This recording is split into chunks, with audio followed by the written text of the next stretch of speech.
Grace's hand squeezed mine as we stepped through the gilded entrance of the Westbrook Grand Hotel.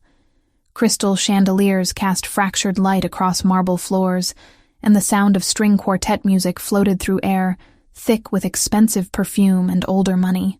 My younger sister practically vibrated with excitement beside me, her emerald dress catching every reflection. "I can't believe we're actually here," she whispered, eyes wide as she took in the opulent ballroom.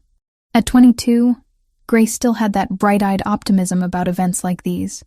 Charity galas where Manhattan's elite gathered to write checks they'd never miss and congratulate themselves on their generosity. I adjusted my camera bag on my shoulder, feeling distinctly out of place in the simple black dress I'd owned for 3 years. "You're the one who got the invitation through your law school connections. I'm just here to take pictures." "You're here because you're my sister and I love you," Grace corrected, linking her arm through mine. "And because you need to get out of that tiny apartment and experience life sometimes." I wanted to argue, but she wasn't entirely wrong. At 28, my existence had narrowed to a comfortable but suffocating routine.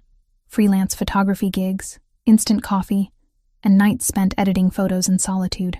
When Grace had practically begged me to accompany her tonight, something in her voice made refusal impossible. The ballroom swallowed us into its glittering chaos. Women in designer gowns worth more than my yearly rent air-kissed each other's cheeks, while men in perfectly tailored tuxedos discussed business deals over champagne that probably cost more per glass than my weekly grocery budget.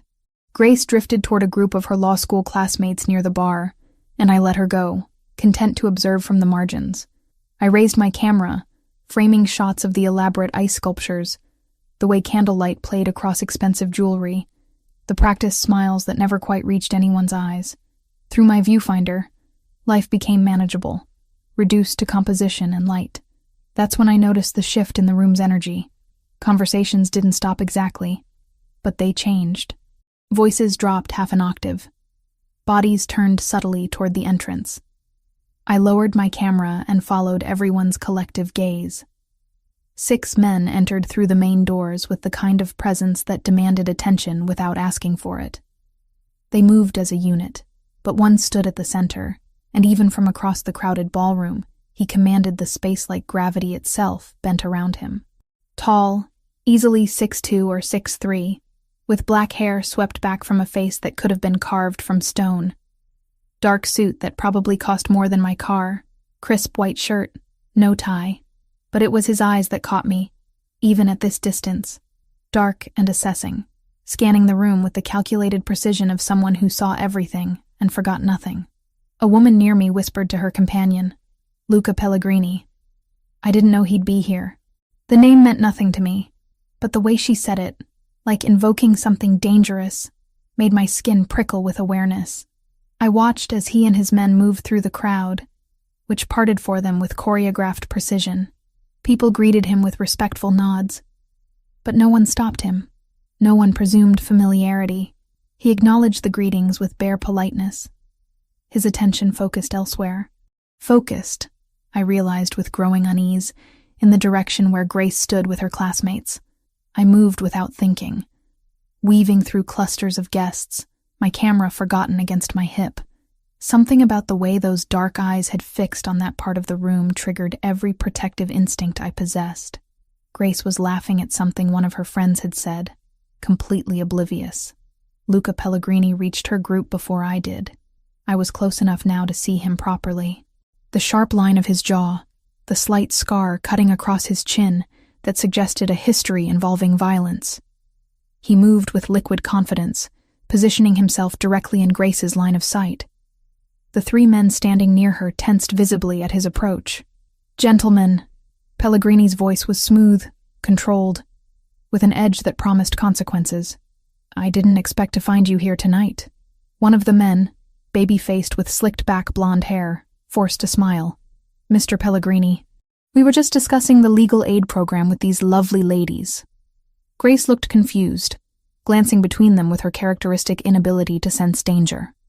She had no idea she'd somehow wandered into whatever power play was unfolding. Pellegrini's gaze shifted to her, cold and dismissive, and something in my chest tightened. "Is that what you were doing?" He turned back to Grace fully now. his expression transforming into something cruel. "Let me save you some time, sweetheart. These men aren't here for charity. They're here looking for connections they can exploit. And a girl like you, pretty face, law degree from a second-tier school, desperate to make an impression? You're exactly the kind of easy target they specialize in." The words landed like physical blows. Grace's face drained of color, her mouth opening in shock. Around us, people shifted uncomfortably, but no one intervened. No one challenged him. Fury ignited in my veins, burning away every rational thought. I pushed through the last few feet separating us, and my hand connected with his face before I fully registered the decision to move. The crack of palm against skin echoed in the sudden silence that swallowed our section of the ballroom. His head turned slightly from the impact, and I felt the sting radiating through my palm. The entire world seemed to stop breathing. Slowly, deliberately, Luca Pellegrini turned his face back to look at me. A red mark bloomed across his cheek where I'd struck him. Those dark eyes, brown so deep they were almost black, fixed on mine with an intensity that should have terrified me. Around us, his men moved slightly, hands disappearing toward what I suddenly understood were concealed weapons. But he raised one hand, stopping them without looking away from me. "Who?" he said quietly, his voice dangerous in its control. "Do you think you are?" "Her sister," I managed, my voice steadier than I felt. "And someone who won't stand here and watch you humiliate a 22-year-old girl to prove whatever point you're trying to make." Something flickered across his expression. Too fast to identify. His gaze moved between Grace and me, and I saw him register the resemblance, the shared green eyes and similar bone structure. When he looked back at me, his head tilted slightly, studying me like I was a puzzle that didn't fit his expectations. Then he moved. Fast. His hand caught my wrist in a grip that didn't hurt, but absolutely prevented escape. He pulled me closer. Close enough that I could smell expensive cologne mixed with something darker, more primal. His breath was warm against my ear when he spoke. His voice dropping to a register meant only for me. "You're coming with me tonight." It wasn't a question. It wasn't a request. Before I could respond, before I could process what was happening, his men surrounded us. One of them, older with gray threading through dark hair, murmured something I couldn't quite catch. Pellegrini nodded once, and suddenly we were moving toward the exit. "Wait. No, what are you doing?" Grace's voice rose behind us, panicked. "Olivia!" I tried to twist around to tell her it would be okay, even though I had no idea if that was true, but the crowd had closed between us. Pellegrini's grip on my wrist remained firm, but not painful, as he guided me through the ballroom with that same effortless command that had parted people upon his arrival. No one stopped us. No one even tried. Through the entrance, down marble steps, into the cool night air that did nothing to clear the confusion from my head. A black SUV with tinted windows waited at the curb, engine running.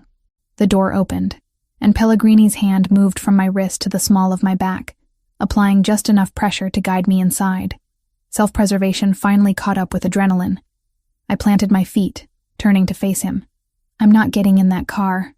His eyes met mine, and for a moment, something almost like respect flickered in their depths. "Yes," he said simply. "You are. You can't just kidnap people from charity events. I'm not kidnapping you. I'm removing you from a dangerous situation." His hand remained steady on my back. "Your sister is being taken somewhere safe as we speak. If you want to ensure she stays that way, you'll get in the car. We'll talk. Then you'll decide." "Decide what?" "Whether you trust me enough to let me protect you both." He paused, and his voice dropped again, intimate despite the absurdity of the situation. "Or whether you prefer to take your chances with the men who were about to identify your sister as leverage against me." My mind raced, trying to make sense of his words. But nothing about this night followed any logical pattern. Behind him, I could see hotel security starting to notice our tableau. Grace was nowhere in sight. Luca Pellegrini's expression remained unreadable, patient, waiting for me to reach the only conclusion this moment allowed. I got in the car. He slid in beside me, and the door closed with a quiet final click. The vehicle pulled smoothly away from the curb, leaving the glittering illusion of civilized society behind. Only then did I realize I was still wearing my camera. its weight suddenly feeling like the last piece of my normal life, hanging useless against my hip as Manhattan's lights blurred past the tinted windows. Silence filled the car like a third presence, heavy and expectant. I sat pressed against the leather seat, hyper-aware of the man beside me whose very existence seemed to alter the oxygen in the confined space. Through the tinted windows, the city transformed into streaks of light and shadow. "Where is my sister?" My voice came out steadier than I felt.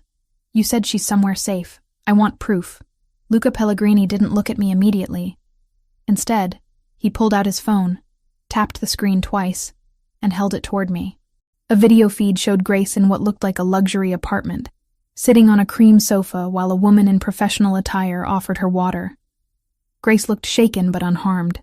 "That's a secure location in Brooklyn," he said. "She's with one of my people. Grace will be informed of the situation shortly. She's not in danger." I watched the screen for another moment, my heart rate gradually slowing. Grace was alive. She was safe. That had to be enough for now. "Informed of what situation exactly?" I demanded, handing the phone back.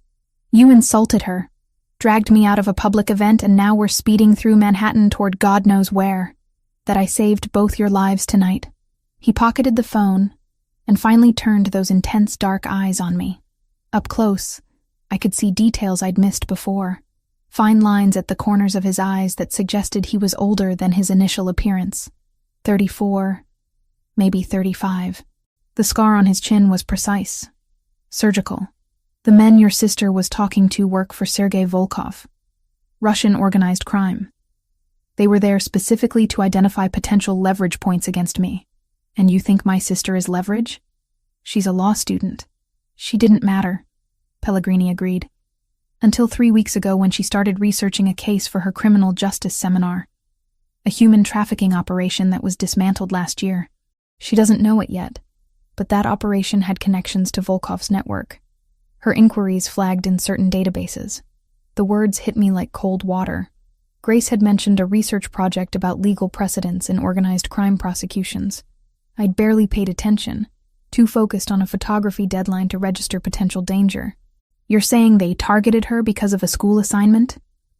"I'm saying they identified her as someone connected to information they'd prefer stayed buried. Tonight, they were going to use her proximity to make contact, to establish rapport. Within a week, maybe 2, they would have approached her with an opportunity. An internship, perhaps. Something appealing enough that she wouldn't question it." My mouth went dry. And the insult? Was the fastest way to make her want to leave immediately without alerting Volkov's men to my interference. If I'd approached politely, they would have known I was protecting her.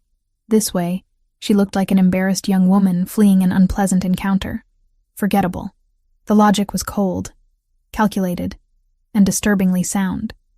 But it didn't excuse the cruelty. You could have found another way. Perhaps. Something almost like regret flickered across his expression. But I had approximately 90 seconds to make a decision before they made direct contact. I chose effectiveness over kindness. The car turned, and I felt the change in road surface that suggested we were leaving Manhattan. My stomach tightened with fresh anxiety. "Where are you taking me?" "Connecticut. I have a property there, about 90 minutes from the city. Private, secure, far enough from Volkov's usual territory that his people will need time to locate it." "You're kidnapping me to Connecticut?" "I'm offering you protection." His tone remained infuriatingly calm. "There's a difference. Legally, I'm not sure there is." "Legally." And now his voice took on an edge, sharp as broken glass. "You assaulted me in front of approximately 200 witnesses. I could have had you arrested.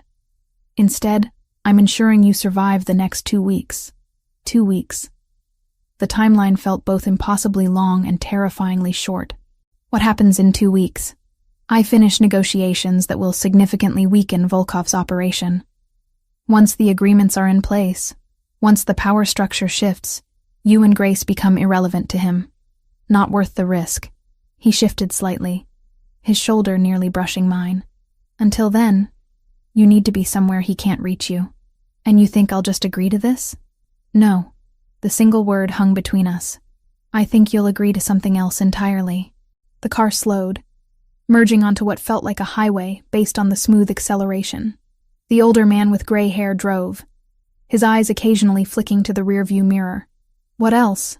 I asked, though part of me wasn't sure I wanted to know. Luca shifted fully toward me now. "For the next 2 weeks, you pretend to be my woman, my partner. We attend events together, dinners, meetings. You stay at my home, to the outside world, to Volkov and everyone else watching. You're mine."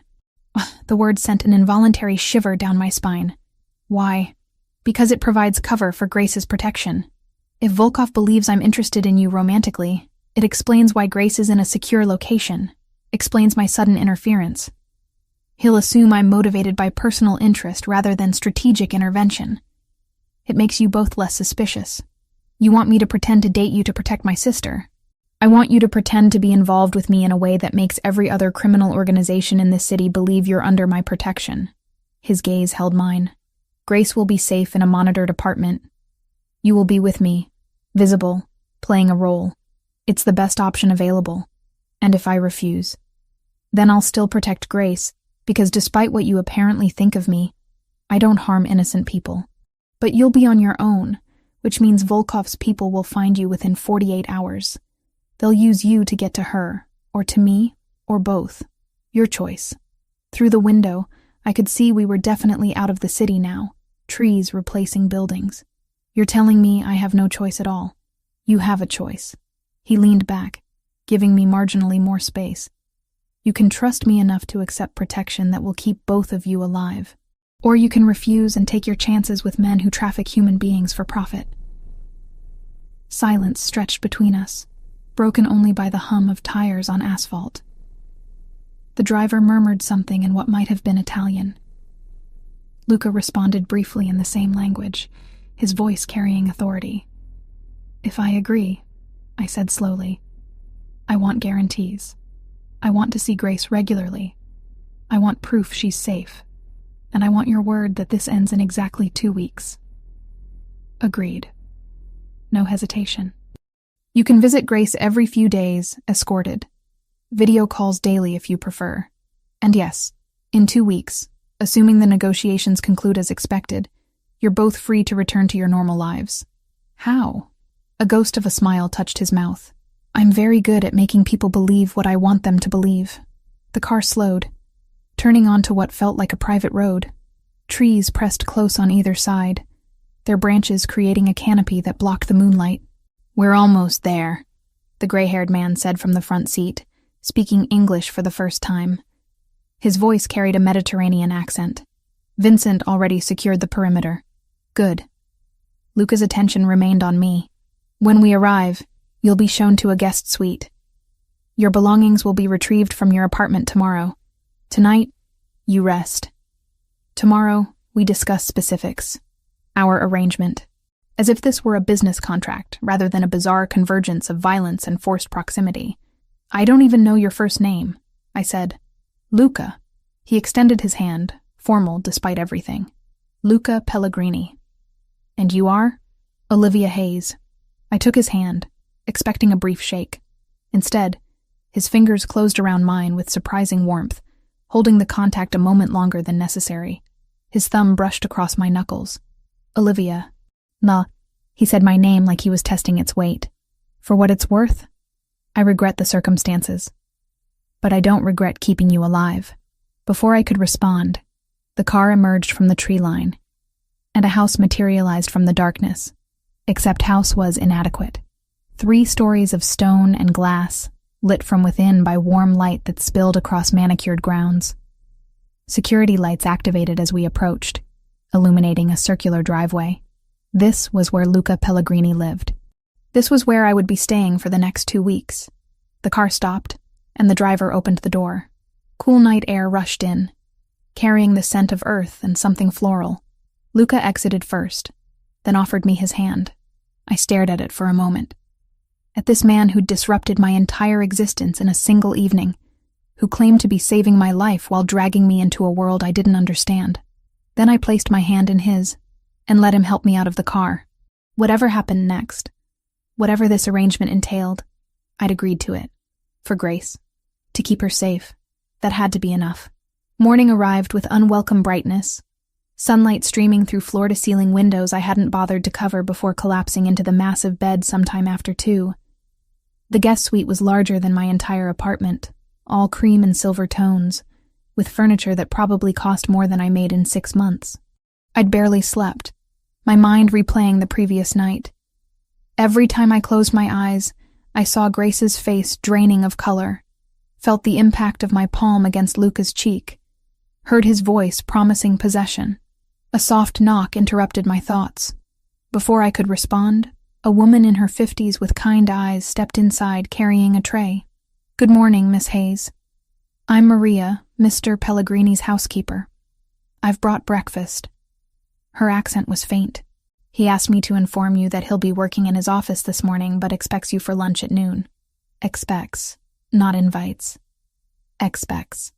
After showering in a bathroom with heated floors and discovering that someone had unpacked my belongings, I dressed in jeans and a charcoal sweater. If Luca expected me to play dress-up, he'd be disappointed. The house revealed itself as I explored. A library with leather-bound volumes and rolling ladders. A dining room with a table that could seat 20. A kitchen where Maria directed staff with quiet efficiency. I found myself drawn to a room at the back, pulled by natural light spilling through French doors. Inside, my breath caught. Photographs lined the walls. Not generic art pieces, but actual vintage photography. Black and white images from the early 20th century, each perfectly preserved and professionally framed. I recognized a Bresci, several Dorothea Langes, what might have been an original Ansel Adams. "You have good taste." I spun to find Luca standing in the doorway, dressed more casually than last night in dark slacks and a white button-down with rolled sleeves. The informality made him somehow more dangerous. "These are incredible," I said, gesturing to the collection. "How did you acquire them?" Carefully. He moved into the room, hands in his pockets. "I've been collecting for about 10 years. Most people assume men in my line of work only care about displays of wealth, but I've always preferred something with actual cultural value." I turned back to a haunting image of Depression-era workers. "This is a Lane original. It should be in a museum. Perhaps. But then I couldn't look at it whenever I wanted." He stopped beside me, close enough that I could smell his cologne. "You understand these. The composition, the light, what the photographer was trying to capture. I'm a photographer. It's my job to understand. You're a photographer who sees." He gestured to my camera bag. "Maria said you've been documenting the grounds this morning. May I see?" The request surprised me. I hesitated, then pulled out my camera and showed him the morning's shots. Early light through trees, shadows across stone pathways, frost melting on a window pane. Luca studied each image with genuine attention. "You find beauty in transitions," he said finally. "The moment between night and day, frost and water, shadow and light." "I find interest in change," I corrected. "Nothing stays static. A philosophical approach to photography. A realistic one." He handed the camera back, our fingers brushing. "Grace called this morning. She wanted to make sure you were settling in. The mention of my sister shifted something between us. I need to see her. Soon. And I keep my promises. No defensiveness, just fact. Vincent will drive you to Brooklyn on Wednesday. That gives her time to process everything, gives us time to establish parameters." "About that," I started, but he was already moving toward the door. "Lunch first. Then we discuss specifics. The dining room in 30 minutes. You could ask instead of command." He paused, turning back. "Would you respond better to requests when you're still deciding whether to trust me?" "I don't trust you." "I know." Something almost like approval flickered across his face. "But you will." Over lunch, Maria serving pasta that smelled incredible, Luca outlined the arrangement. "Tomorrow evening, we're attending a dinner with several of my business associates. Italian families, mostly legitimate ventures now, but they'll be watching. Your role is simple. Be intelligent, be charming, and let everyone assume we're involved." "How involved?" "Romantically. Seriously. The kind that explains why I'd act rashly at a public event." His gaze held mine. "I'll touch you. Your hand, your back. Nothing inappropriate, but enough to establish intimacy. You'll need to appear comfortable with it." The memory of his hand on my wrist sent an involuntary shiver through me. What do I tell them about myself? The truth, mostly. Photographer, freelance, 28, Grace's sister. You met me through a mutual connection. We've been seeing each other quietly. Keep details vague. And when they ask about your business? You don't know details. Import-export, property development, security consultation. All technically true. You've chosen not to ask questions. He paused. Does that bother you? Yes. Honesty seemed safest. But I understand the necessity. Good. He set down his fork. The next 2 weeks won't be easy. You'll be in situations that may feel uncomfortable. But as long as you stay with me, as long as you maintain this pretense, you and Grace are protected. No pressure then. No. His mouth curved slightly. No pressure at all. Saturday evening arrived with borrowed jewelry and the burgundy dress from my closet. The restaurant was exclusive, the kind without a sign. Inside, low lighting and quiet conversations created an atmosphere of old money and older secrets. Luca's hand found the small of my back as we entered, warm through thin fabric. The touch felt steadying.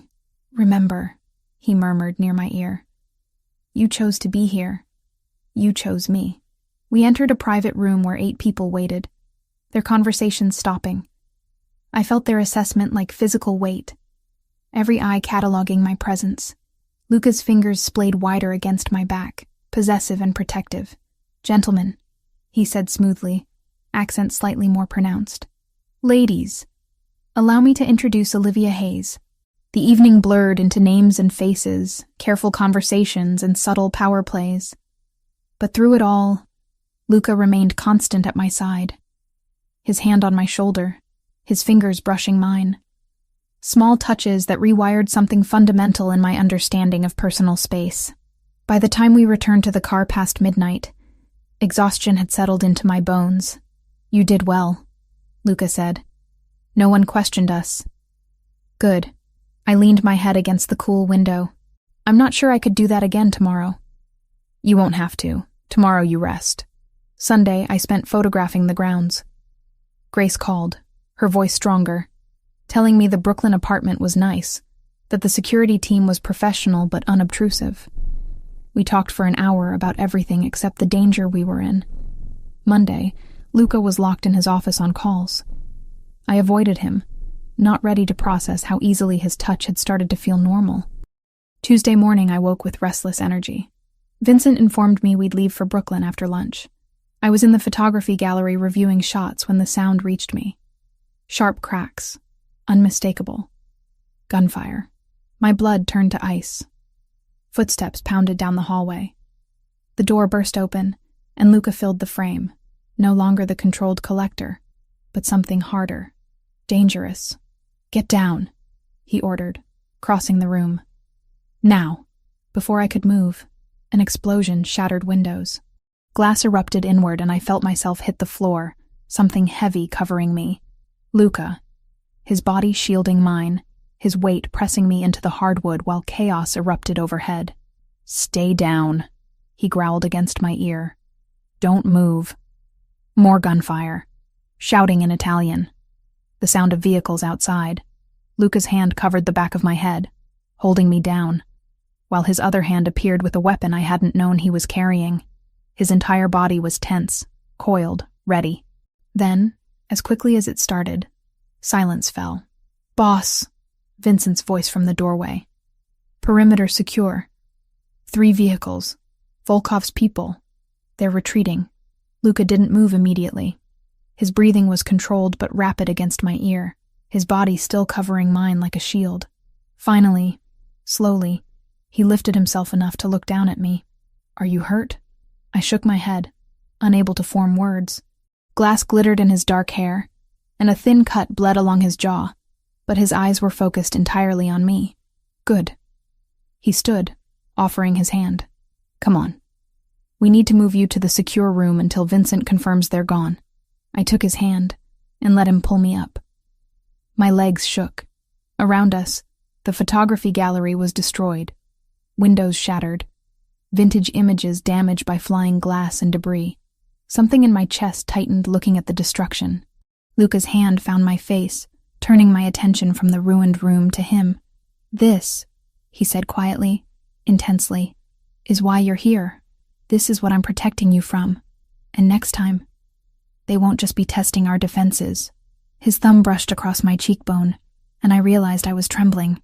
Next time, he said, his voice dropping to something almost gentle, I won't let them get this close. In that moment, covered in glass and fear, with his hand warm against my face and danger still humming in the air around us, something shifted. I believed him. Wednesday arrived with Vincent at my door precisely at 10 in the morning, dressed in his usual dark suit, expression unreadable. The drive to Brooklyn took just over an hour, the city gradually swallowing us in its familiar chaos of traffic and noise that felt both comforting and alien after days in Connecticut's isolated quiet. The safe house turned out to be a luxury apartment in Brooklyn Heights with floor-to-ceiling windows overlooking the East River. Security was subtle but omnipresent, cameras at every angle. A man stationed discreetly in the lobby who nodded to Vincent as we passed. Grace opened the door before I could knock, pulling me into a hug so tight it forced the air from my lungs. Oh my God, Liv, she breathed against my shoulder, using the childhood nickname she only pulled out when emotions ran high. I was so worried. Are you okay? Are you safe? I'm fine. I held her at arm's length, studying her face. She looked better than I'd expected. Rested despite everything. The circles under her eyes had faded. Are you? Really? Honestly? She gestured me inside, where a woman in her 30s sat reading on the pristine white sofa. It's weird, but I'm okay. Everyone's been really professional. And after they explained everything, about the research project, and Volkov, and the connections I'd accidentally uncovered, I understood why Luca did what he did at the gala. She led me toward the kitchen, where she poured coffee with the ease of someone who'd already made herself at home. He sent flowers, yesterday, with an apology card. Handwritten, not printed. It was actually kind of sweet. Sweet, I repeated flatly, accepting the mug she offered. The man who called you an easy target sent flowers and suddenly he's sweet. He was protecting me. Grace's eyes met mine with unsettling maturity. And now he's protecting both of us. That matters more than hurt feelings, Liv. She paused, studying my face with uncomfortable perception. You like him. I don't know him. That's not what I asked.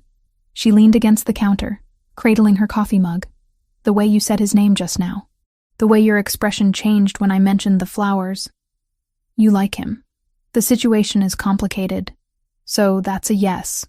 I wanted to argue, but Grace had always been able to read me better than I could read myself. Instead, I changed the subject. Tell me about the apartment. Have you been outside at all? Once with 2 security guys yesterday. They took me to a bookstore 3 blocks away, let me browse for an hour. It felt surprisingly normal, except for the armed escorts. She smiled, but it didn't quite reach her eyes. How long does this last, Leave? The hiding, the protection, all of it? 2 weeks. Maybe less if Luca's negotiations finish early. I set down my coffee, reaching across to squeeze her hand. I know it feels endless, but it's temporary. And then we go back to our normal lives. You finish law school. I take photos. This becomes a really weird story we don't tell people at parties. Grace set down her coffee, her expression shifting into something more serious. You know that's not how this works, right? You can't spend 2 weeks pretending to be involved with someone like Luca Pellegrini and just walk away unchanged. This world, these people, they leave marks. I'm not pretending to be involved with him, I protested, though the lie tasted wrong. I'm playing a role. There's a difference. Is there? She reached across and squeezed my hand. Just be careful, okay? I know you're doing this for me, protecting me like you always do, but don't lose yourself in the process. We spent 3 hours together after that, talking about everything and nothing, falling into the comfortable rhythm of sisterhood. Grace showed me her research project, the very thing that had triggered this cascade of danger. Pages of legal precedent and case studies that I barely understood but listened to, because it mattered to her. When Vincent appeared in the doorway to indicate our time was up, Grace hugged me again, tighter than before. Tell him thank you, she whispered against my shoulder, for the flowers, for keeping us safe, and tell him I'm sorry you slapped him, even if he probably deserved it. The drive back to Connecticut passed in companionable silence, Vincent asking only once if the visit had been satisfactory. I assured him it had been, then spent the rest of the journey staring out the window and trying not to think about Grace's words echoing in my head. You like him. We arrived at the mansion as afternoon light gilded the stone facade in warm tones. Vincent escorted me inside, then disappeared toward whatever security station he commanded. I headed for my room, when voices from the partially open door of Luca's office stopped me mid-stride. The negotiations are proceeding slower than anticipated. Luca's voice, tense in a way I hadn't heard before. Volkov's lieutenants are pushing back on the territory agreements.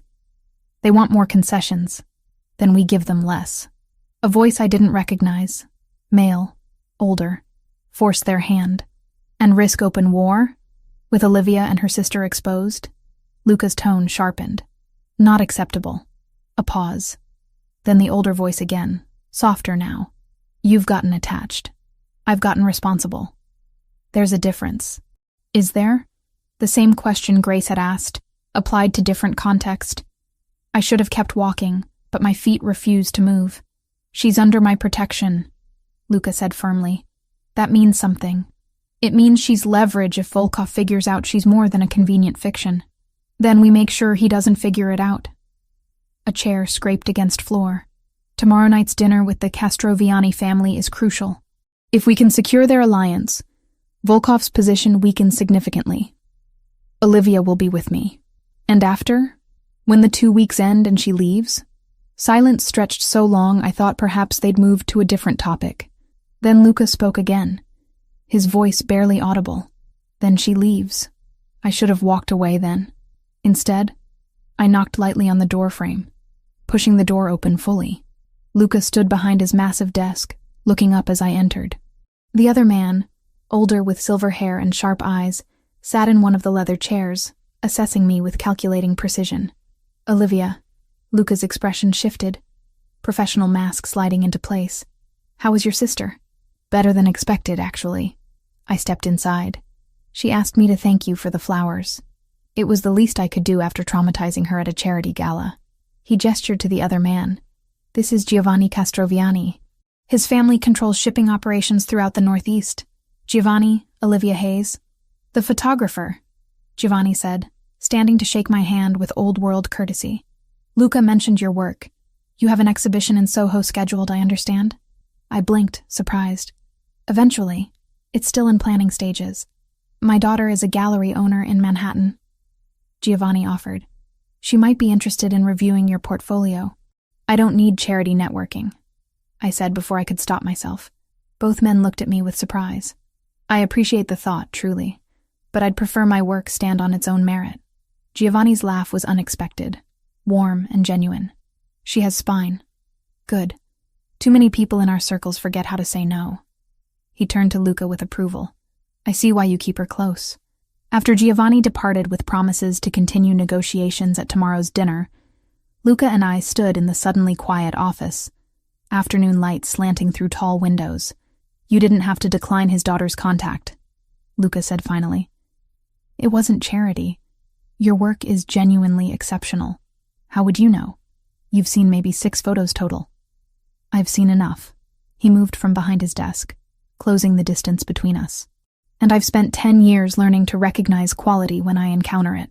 The compliment settled uncomfortably in my chest, warming spaces I didn't want warmed. About tomorrow night, I started, needing to shift to safer ground. What do I need to know? The Castroviani family is old money, traditional values. His expression grew serious. Giovanni's wife will be there, likely several of his children. They'll want to see us as a unit, stable and committed. He paused, his gaze holding mine. There will be dancing. Dancing. It's expected at their events. A proper band, a formal dinner, then dancing afterward. You'll need to be comfortable with me touching you more intimately than we have so far. My mouth went dry. Define intimately. My hand on your waist. Your hand on my shoulder. Close enough that we're breathing the same air. He took another step closer, demonstrating. His fingers settling lightly at my waist even now. This close. For several songs, in front of everyone watching. I should have stepped back. Instead, I found myself asking, "Do you even know how to dance?" "I'm Italian." His mouth curved into something that might have been amusement. I was dancing before I could properly walk. His other hand found mine, positioning it on his shoulder. "The question is whether you can follow. I'm not helpless. Prove it." There was no music, no band, just the quiet office and afternoon light, and the sudden awareness of every point where our bodies connected. Luca started moving, a slow, simple pattern that I followed instinctively. "See?" he murmured, his voice lower than usual, intimate, not helpless at all. We turned slowly, his hand firm at my waist, guiding without forcing. I could smell his cologne, feel the warmth radiating from his body, notice details I'd been trying to ignore, the way his jaw tightened when he concentrated, the flecks of lighter brown in his dark eyes, the precise way his fingers pressed against my waist, not possessive but unmistakably present. "This is just rehearsal," I said, more to myself than him. "For tomorrow. Just rehearsal," he agreed, but something in his tone suggested he didn't believe it any more than I did. We stopped moving, but he didn't immediately release me. His thumb traced a small circle against my waist. Whether consciously or unconsciously, I couldn't tell. "When you leave," he said quietly, his gaze fixed on mine. "After the 2 weeks end. Where will you go?" The question caught me off guard. "Back to my apartment. Back to work. Back to normal life." "And Grace?" "Same. Back to law school. Back to being a regular student." Just like that. As if none of this happened. "Isn't that the plan?" I countered. 2 weeks, then freedom?" "Yes." He said the word like it tasted bitter. "That's the plan." His hand dropped from my waist, the loss of contact somehow louder than any touch had been. He stepped back, professional distance reasserting itself like a physical barrier. "Maria will have an appropriate dress for you tomorrow. Something formal. Dinner starts at 7. He turned back toward his desk. "Get some rest tonight. Tomorrow will be exhausting." I left the office feeling like I'd just survived something more dangerous than gunfire through windows. That night, sleep eluded me. I lay in the oversized bed, staring at shadows on the ceiling, and replayed the afternoon. His hand at my waist, his voice dropping into something intimate. The way he'd looked at me when asking where I'd go after this ended. Grace's words echoed. "Don't lose yourself in the process." Too late, I thought. I was already lost. Saturday morning arrived with birdsong and unusually warm sunlight. I'd spent Friday preparing for the evening's crucial dinner, Maria fussing over the emerald green gown that had appeared in my closet. But Saturday felt different. Quieter. Luca had mentioned business calls most of the morning, leaving me with unexpected freedom. I grabbed my camera and headed outside, drawn to grounds I'd only glimpsed in fragments. The property was more extensive than I'd realized. Manicured gardens gave way to wilder sections where trees grew dense enough to create genuine forest. I wandered deeper, following a stone pathway between ancient oaks, my camera capturing shadow and filtered light. That's when I heard voices drifting ahead. One was Vincent's distinctive accent. The other I didn't recognize, younger, with casual familiarity. I should have announced my presence or turned back. Instead, I moved closer. They stood near a maintenance building, Vincent's back blocking most of my view. But I could hear them clearly. "The operations Pellegrini's been targeting, they're not random," the younger voice said.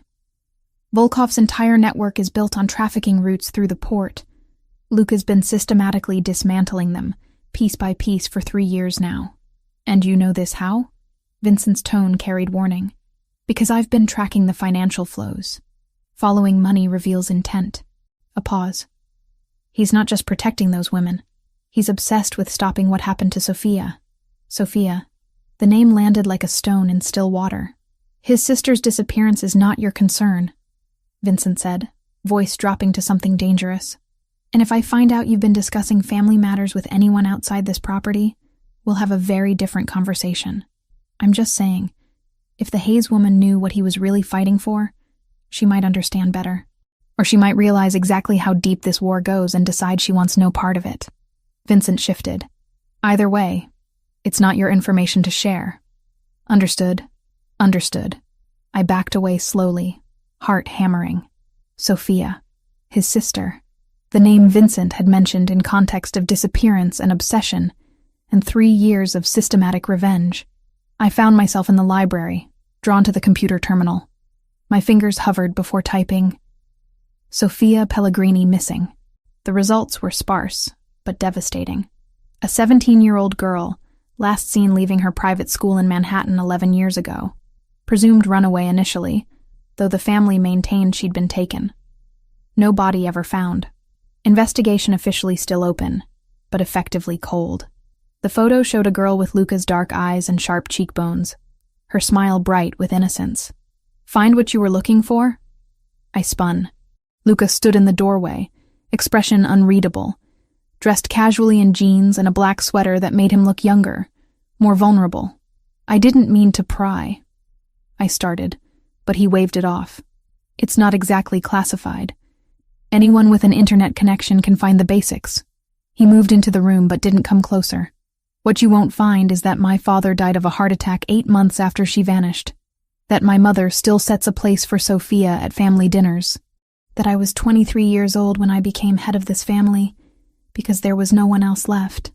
The words came without emotion, recited like facts rather than felt like wounds. I overheard Vincent earlier, I admitted, talking about how you've been targeting Volkov's operations specifically. How it's all connected. He moved past me to the window. So, now you know. Know what? That I'm not just protecting you and Grace from some random rival. I'm using you. Using the situation. Using the threat to Grace. Using everything as leverage in a war I've been fighting since I was 25. He turned back. When I finally found proof that Volkov's organization was involved in Sofia's disappearance. The confession hung between us. She was 16. He continued quietly. 16 and brilliant and convinced she could change the world through debate club. She trusted people. It made her easy prey. His hands clenched. They took her from outside her school. Grabbed her in broad daylight. By the time we realized she hadn't run away, the trail was already cold. Did you ever find out what happened? Pieces. Fragments. He looked back out the window. I know she was trafficked through 3 different locations in the first month. I know she fought, escaped twice before they learned to keep her sedated. I know that somewhere between month 3 and month 6, she stopped appearing in any intelligence I could gather. He paused. I choose to believe she escaped, that she's somewhere living a new life. The alternative is something I can't afford to accept. I moved toward him without deciding to, drawn by vulnerability in his voice. That's why you target trafficking operations specifically. Every operation I dismantle is one less organization that can do to someone else's sister what they did to mine. He turned to face me fully. Every route I close brings me closer to either finding her or accepting that she's gone. And where does that leave us? I asked quietly. Me and Grace? Caught in your vendetta? I don't know. The honesty stole my breath. I told myself it was strategic. But watching you with your sister, seeing how you'd risk everything to keep her safe, it reminded me of everything I failed to do for Sofia. And now I find myself wanting to protect you not because it serves strategy, but because the thought of anything happening to you makes it hard to breathe. The words settled between us, heavy with implication. You can't save your sister by protecting me, I said softly. I know. He took a step closer. But maybe I can keep you from ending up like her. Maybe that has to be enough. His hand lifted, hesitated, then settled gently against my cheek. His thumb traced my cheekbone, and I found myself leaning into the touch. When this is over, he said quietly, when you leave and go back to your normal life, I need you to promise me something. What? Don't forgive me for using you. Don't convince yourself any of this was noble or justified. His eyes held mine. I'm doing terrible things for what I believe are the right reasons, but that doesn't make them less terrible. Remember that. Why? Because someone should. His hand dropped. Because I've spent 11 years forgetting how to be anything other than this. And you deserve to remember that better people exist. Before I could respond, he was moving toward the door. We need to leave for the Castroviani dinner in 6 hours, he said, voice shifting back to professional. Maria will help you prepare. And Olivia? He paused in the doorway. Thank you for listening. I haven't talked about Sofia to anyone outside the family in years. Then he was gone. leaving me alone with sunlight and silence and sudden understanding that nothing about this situation was as simple as I'd wanted to believe. Sunday afternoon arrived heavy with unspoken things. I'd barely seen Luca since our conversation, though the dinner with the Castroviani family had gone smoothly. I'd danced with him as rehearsed, maintained the pretense of intimacy, and all the while felt the ghost of his confession hovering between us. I found him in the photography gallery. Windows had been repaired since Tuesday's attack.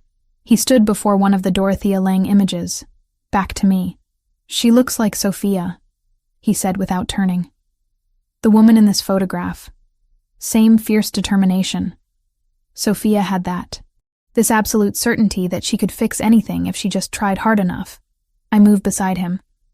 "Is that why you collected them?" "Partially. They're also just beautiful. Honest in a way people stopped being." He finally looked at me. "You shoot the same way. Honest. Without artifice. It's rare. You're good at deflection," I observed. "Turning conversations away from yourself. 11 years of practice." A ghost of a smile. "But you're right." He turned to face me fully. "So here's unfiltered honesty. I'm falling for you, Olivia. Not because it serves my purposes or because you remind me of something I lost. Because you're brilliant and fierce, and you slapped me in front of 200 people for insulting your sister, and I haven't been able to stop thinking about you since." The confession hit me like physical force. "Luca, I know. The timing is terrible. The circumstances are impossible, and in a week you'll leave." His hand found my face again. That same gentle touch. "But for now, for tonight, can we stop pretending? Can we admit that whatever this is between us, it stopped being an act days ago? I should have stepped back. Should have maintained boundaries. Instead, I rose on my toes and kissed him. His response was immediate, one arm wrapping around my waist, while his other hand threaded through my hair. The kiss was intense, searching, carrying the weight of everything unspoken. When we finally broke apart, both breathing hard, his forehead rested against mine. "Stay with me tonight," he said quietly. "Not in the guest room, not playing a role. Just stay." "Yes," I whispered, and felt the last of my defenses crumble. Monday morning, I woke in Luca's bed with sunlight streaming through windows and his arm wrapped around my waist. The night had been intense, emotional, profoundly intimate in ways that transcended physical connection. We'd talked for hours between moments of passion, sharing pieces of ourselves we'd both kept carefully guarded. His eyes opened, immediately focusing on me. "Morning," he said, voice rough with sleep. "You're thinking too loudly. Just processing." I tried for lightness. "Apparently I'm terrible at keeping boundaries." "Good." His arm tightened. "I'd hate to be the only one failing at that." He pressed a kiss to my shoulder. "I need to make some calls this morning."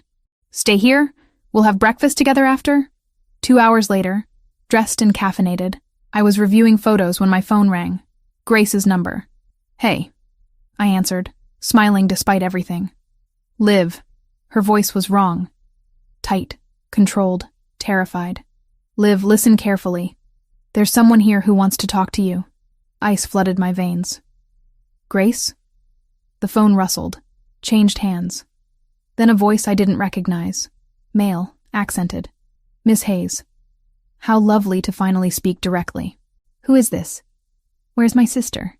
"Your sister is currently sitting on her very nice sofa, looking quite frightened, which is unfortunate, really." The voice carried casual cruelty. "My name is Sergei Volkov. I believe you've heard of me." The world tilted. "What do you want?" "I want Luca Pellegrini to understand that his little war against my operations has consequences. I want him to feel what it's like to lose something precious. And I want you to deliver a message." "What message?" "Tell him he has 24 hours. If he wants to see your sister alive again, he'll meet me at the coordinates I'm sending. He comes alone, or she dies. He brings anyone, she dies. He tries anything clever, she dies. Am I being sufficiently clear? Let me talk to her," I demanded, voice shaking. "Let me talk to Grace right now." Another rustle. Then Grace's voice, small and terrified. "Liv, I'm okay. They haven't hurt me. But there are 4 of them, and Marco. He's one of Luca's guards. He let them in. Liv, I'm scared. It's going to be okay, I said, trying to sound certain. I promise. We're going to get you out. How touching. Volkov was back. 24 hours, Miss Hayes. The coordinates are being sent now. The line went dead. For several seconds, I couldn't move. Couldn't breathe. Then I was running, phone clutched in my hand, racing toward Luca's office. I burst through the door without knocking. Luca looked up, expression shifting instantly to alarm when he saw my face. What happened? Volkov has Grace. The words came out barely above a whisper. He has Grace. Marco let them into the apartment. They took her. Luca was already moving, phone in hand, barking orders in rapid Italian. Vincent appeared within seconds, face grim. How long ago? Luca demanded, voice deadly calm. Maybe 5 minutes. He called me, Volkov himself. He wants you. Said you have 24 hours to meet him. Alone, or he kills her. Marco. Vincent's voice was flat. I'll find him. Already dead or gone, Luca said, eyes never leaving mine. Focus on location. Get every resource tracking Grace's phone, the apartment's security feeds, anything. Vincent disappeared. Luca moved toward me, hands finding my shoulders, grounding me. Listen to me, he said, voice intense, commanding. This is not your fault. Do you understand? This is Volkov forcing a confrontation he knew was coming. He took her because of me, because I'm leverage against you. Tears were hot on my cheeks. This is exactly what you warned me about. No. His hands framed my face. He took her because he's desperate and cornered. The Castroviani alliance destroyed his support base. He's making a last move, and it's going to be his final mistake. You can't go, I said, understanding his intent. That's what he wants. Of course he is. Something in Luca's expression hardened into something lethal. But he's made a critical error. He thinks I care more about my war than keeping people I love safe. His thumbs brushed away my tears. He's about to learn exactly what happens when you threaten my family. Luca, I'm going to get her back, Olivia. I promise you, I'm going to bring Grace home safe. He pulled me against his chest. But I need you to trust me. Can you do that? I nodded against his shoulder. Over the next hours, the mansion transformed into a war room. Vincent returned with grim news. Marco's body had been found 3 blocks from the apartment. Throat cut. But they'd tracked vehicles that had taken Grace to an abandoned warehouse in Red Hook, Brooklyn. The coordinates Volkov had sent matched the location. It's a trap, Vincent said, studying satellite images. He's too confident about the location. Of course it's a trap. Luca traced entry points. But he's counting on me coming alone. So we won't. He said if you bring anyone. I started. He'll kill her regardless. Luca's voice was flat. The moment I walk in alone, I'm dead. Then Grace is dead. Then he moves against you. That's the play. So we change the game. He outlined the plan with military precision. Vincent would lead a team to secure the perimeter. Luca would enter through the main entrance, but 3 minutes behind him, a second team would breach from the north wall.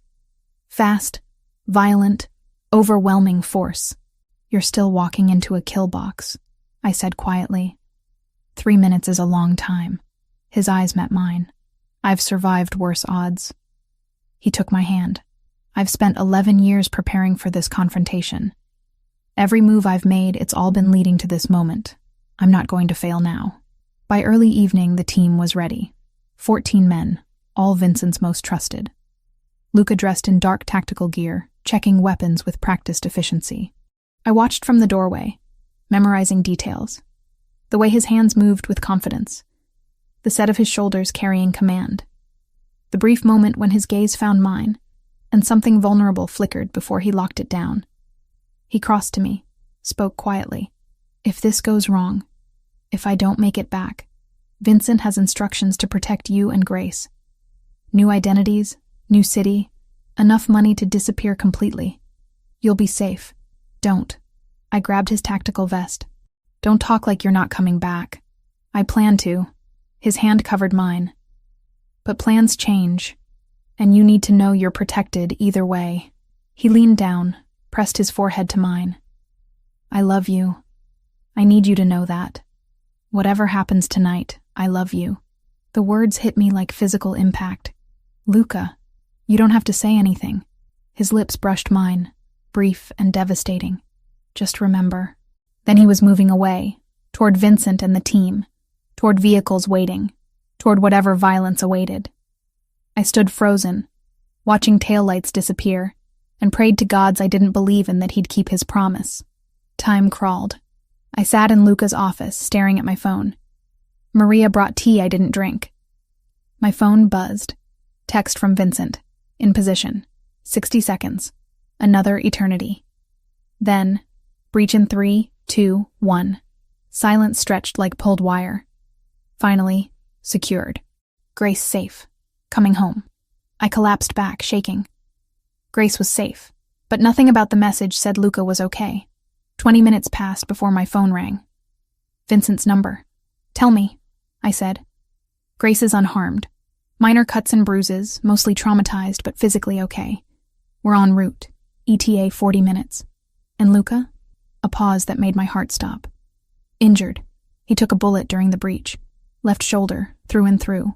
He's conscious and stable, but he needs medical attention. How bad? Bad enough he needs a doctor. Not bad enough he's going to die. Vincent's voice softened. He refused transport to a hospital. Said he promised to bring your sister home, and that's what he's doing. Stubborn, impossible man. 40 minutes, I repeated. I spent them preparing the guest room, making sure Maria had medical supplies ready, forcing myself to stay busy. When headlights finally swept across the driveway, I was already running barefoot across gravel. The vehicle stopped, and then Grace was there, stumbling out, face pale and tear-streaked, but alive. And I caught her as she collapsed against me. I'm sorry, she sobbed. I'm so sorry, Liv. It's not your fault. I held her tight. None of this is your fault. Behind her, Luca emerged from the second vehicle, Vincent supporting his weight. Blood soaked through his left sleeve, and his face was gray with pain, but his eyes found mine. Told you, he said, voice rough. Brought her home safe. Then his knees buckled, and Vincent was shouting for the doctor, and everything devolved into chaos as they got him inside. Grace and I stood in the driveway holding each other, while violence and love and sacrifice bled together in the darkness around us. The doctor worked on Luca's shoulder in the master bedroom while I sat with Grace in her room. She'd showered and changed, but her hands still trembled around the mug of tea Maria had prepared. They didn't hurt you? I asked for the third time, needing confirmation. They didn't touch me. Grace's voice was hollow. Volkov kept saying I was valuable merchandise, that damaged goods weren't useful for negotiations. It was almost worse, being treated like property instead of a person. Her eyes met mine. Older somehow. Marco was there. I trusted him, Liv.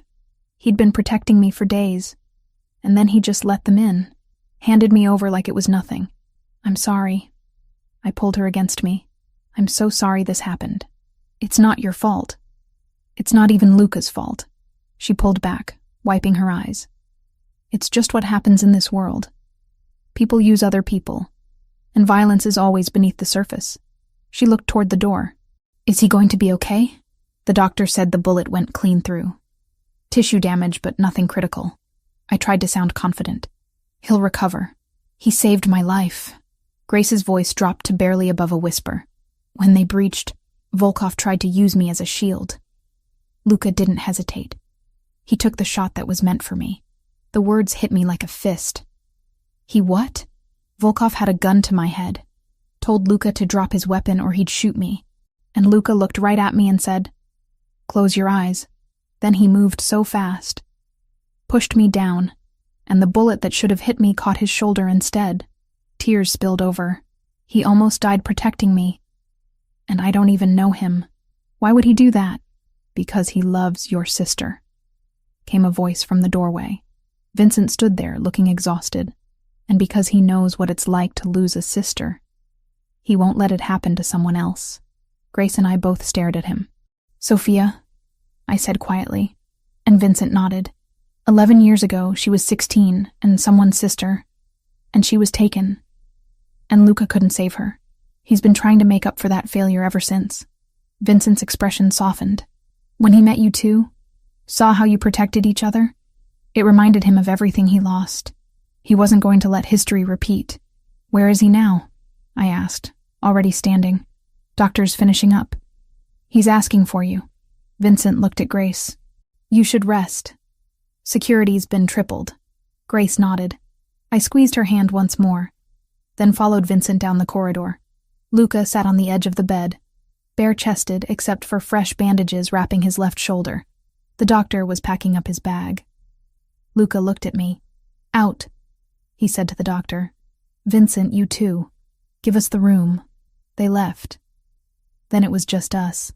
Grace told me what you did, I said, crossing to him. How you pushed her out of the way. How you took the shot yourself. It was tactical.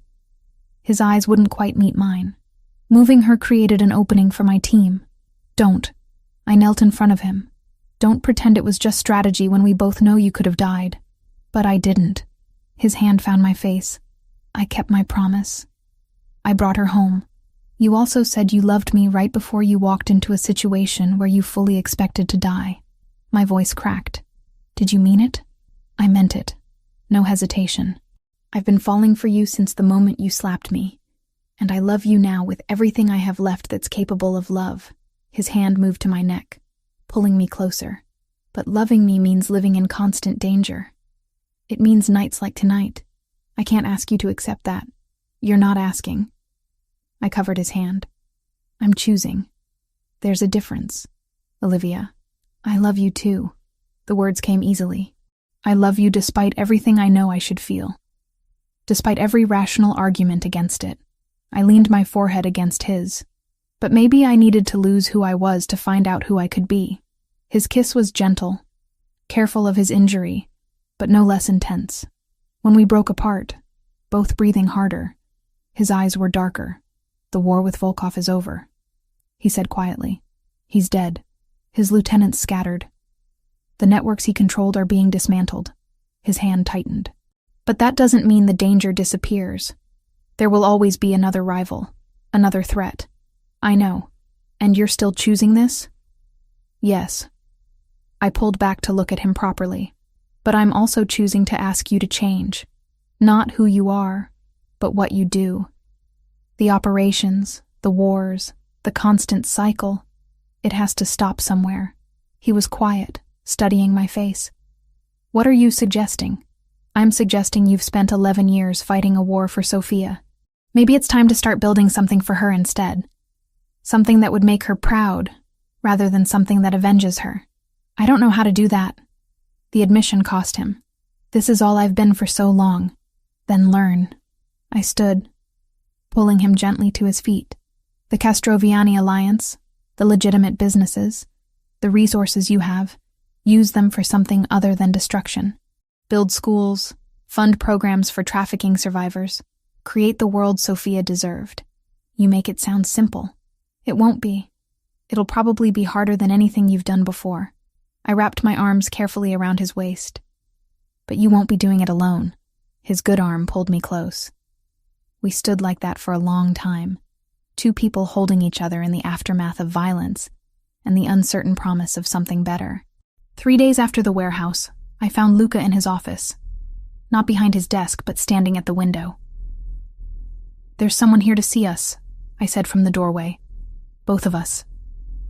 He turned, eyebrow raised. Federal prosecutors. I moved into the room. Vincent let them in. They're waiting in the library.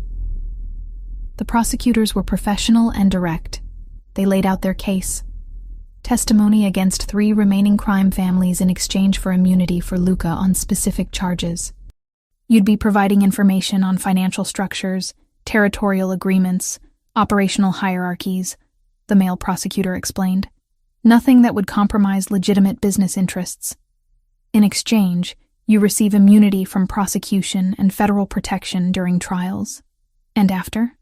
Luca's voice was carefully neutral. After, you'd be free to continue legitimate business operations with federal oversight gradually reduced over 5 years. The female prosecutor leaned forward. Mr. Pellegrini, You're in a unique position. You've been transitioning away from criminal enterprises. This would formalize that transition. You want me to betray families I've had alliances with. We want you to help us dismantle organizations that profit from human misery. Her expression was hard. The same organizations that took your sister. The room fell silent. Luca's hand tightened on mine. I need to discuss this with my people, he said finally. And I need guarantees about protection for Olivia and her sister. Already drafted. Papers slid across. They'd be covered under the same protocols. After they left, Luca and I sat in the library surrounded by vintage photography and impossible decisions. They're offering you an exit, I said quietly.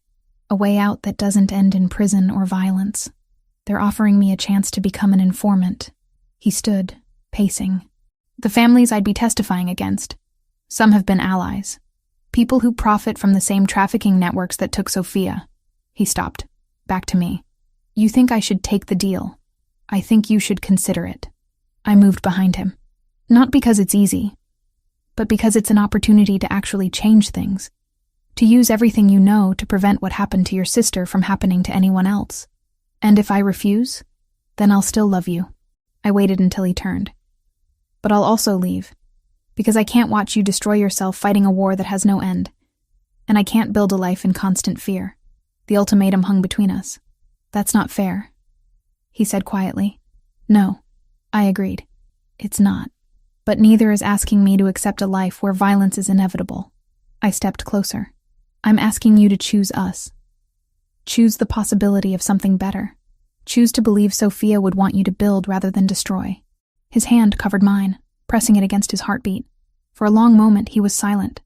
All right, he said finally, so quietly I almost missed it. All right, I'll take their deal. The breath I'd been holding released. You're sure? No. A ghost of a smile. But I've never been less sure of anything and more certain it's the right choice. He pulled me against him. You're asking me to trust in something I've never believed in. That there's a way forward that doesn't end in violence. I'm asking you to try. I looked up at him. And I'm promising to be there while you figure it out. He kissed me then. Deep and searching and full of promises neither of us was entirely sure we could keep. But we had time now. Time bought with testimony and federal protection and the slow process of building something new. When Vincent found us later, when Grace joined us for dinner and smiled genuinely for the first time since the warehouse, when Maria brought coffee and looked at Luca with approval, it felt like the beginning of something. Not an ending. Never that simple, but a beginning. 3 months later, the world looked different in ways both subtle and profound. I stood in the gallery space in Soho, my gallery space, adjusting the placement of a photograph for the 3rd time. The image showed early morning light filtering through Connecticut trees, shadows and illumination caught in transition. It had been taken from Luca's mansion grounds during those first chaotic days. You're overthinking it. Grace's voice came from behind me. She stood in the doorway in jeans and a blazer, looking healthier than she had in months. Therapy had helped. Time had helped more. The placement is perfect. Stop fidgeting. It's my first solo exhibition, I protested. I'm allowed to fidget. Fair enough. She moved into the space, studying the photographs. These are really good, Liv. Not just technically good, but meaningful. They tell a story. They did tell a story. The story of 2 weeks that had transformed into something permanent. Of danger and protection, and love found in impossible circumstances. Together, the images formed a narrative of change and growth, and choosing to build something new. What time is the opening? Grace asked. 7. Luca's supposed to be here by 6:30, but he had meetings with his lawyers that might run late. Grace's expression softened. The trial stuff? The trial stuff. I nodded. He's been testifying for 2 months now. It's exhausting, dredging up everything. But he says it's necessary. It is necessary. Grace squeezed my hand. What he's doing, it's dismantling organizations that have hurt so many people, including us. That matters. It did matter. But watching Luca navigate the legal system, seeing him transform from someone who'd operated outside the law to someone working within it, had been harder than either of us anticipated.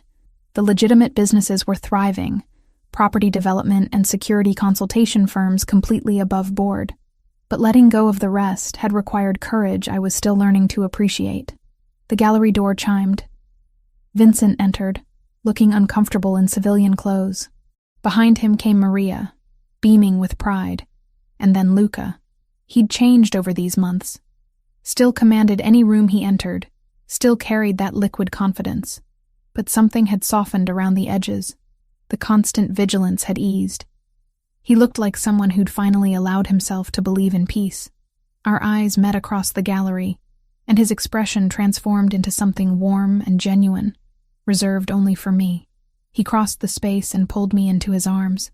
"Sorry I'm late," he murmured against my hair. "The prosecutors had additional questions. It ran longer than expected. You're here now." I pulled back. That's what matters. His shoulder had healed completely, leaving only a faint scar. Physical recovery had been straightforward. Emotional recovery, learning to build rather than destroy, had been infinitely more complex. But he'd committed to it with the same intensity he'd once brought to war. "The photographs are extraordinary," he said, gaze moving to the walls. "Though I may be biased since I recognize most of the locations." Biased or not, I'll take the compliment. I linked my fingers through his. "Come on, let me show you the final layout."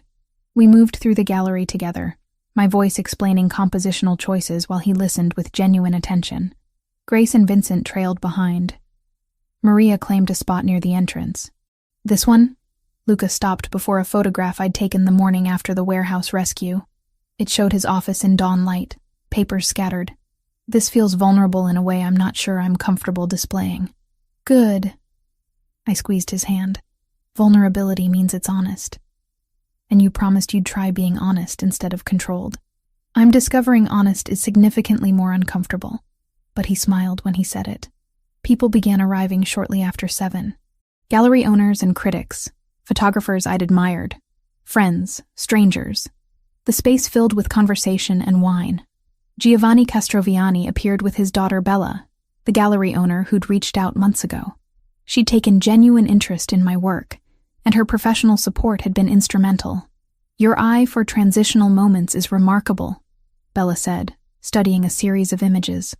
"You capture the moment between states beautifully." "I've had a lot of practice with transitions lately," I admitted. "Personal experience informs the work." Luca remained at my side throughout the evening, his presence steady and supportive without being overwhelming. He spoke when spoken to, asked intelligent questions, and played the role of supportive partner with natural ease. Around 9, a man in his 40s approached us, professional in expensive casual wear. "Mr. Pellegrini," he said, extending his hand. "Tom Mitchell. I'm with the federal prosecutor's office." Luca's expression remained neutral. "Mr. Mitchell, I wasn't expecting to see you here tonight. I came for the art. My wife is a photographer." Mitchell glanced at me. "Your work is impressive, Miss Hayes." He turned back to Luca. "I also wanted to tell you that your testimony in the Marconi case was instrumental. The jury returned a guilty verdict this afternoon on all counts." Luca's hand tightened on mine. "All counts," he repeated quietly. "All counts. Racketeering, money laundering, human trafficking conspiracy. The evidence you provided was crucial." Mitchell's expression was serious. "I know this hasn't been easy, but what you've done will save lives. Already has saved lives. Thank you." Luca's voice was steady. "That means more than you probably realize." Mitchell nodded. "You're building something worthwhile here. Don't let anyone convince you otherwise. Either of you."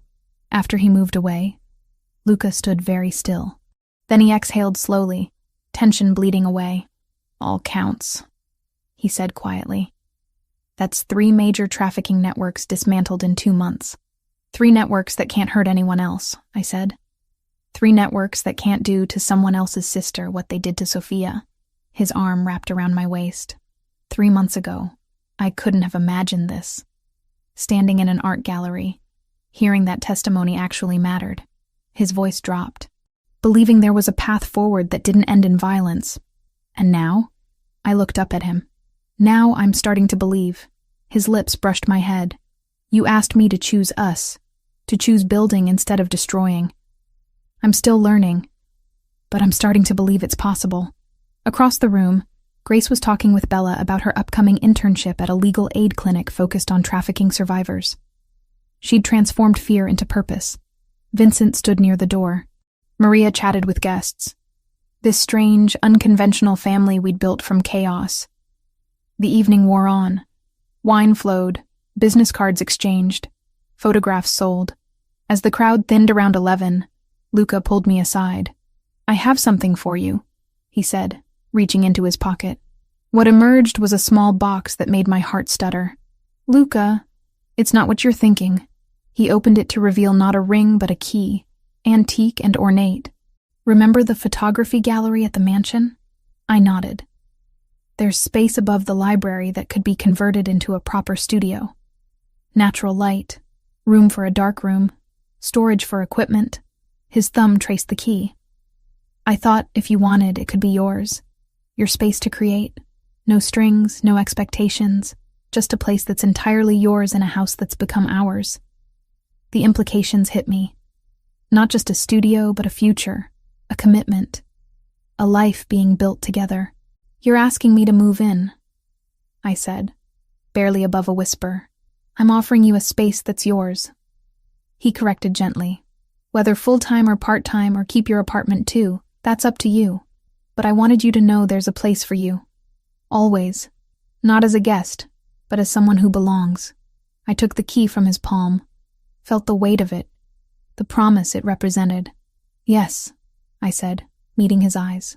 "Yes to the studio, yes to the space, yes to building something permanent together." His smile was radiant, unguarded. He pulled me close, kissed me with tenderness that spoke of promises kept and futures yet to unfold. When we broke apart, Grace was watching from across the room with knowing satisfaction. She mouthed, "Told you so," reminding me of our conversation about not losing myself. She'd been right and wrong. I had lost who I was, the woman who played it safe. But in losing her, I'd found someone stronger, braver, more willing to fight for what mattered. The gallery lights dimmed as closing time approached. Guests filtered out. Vincent helped Maria with her coat. Grace collected business cards. Luca and I stood together in the dimming space, surrounded by images of transition and change, holding the key to a future we were building one day at a time. "Ready to go home?"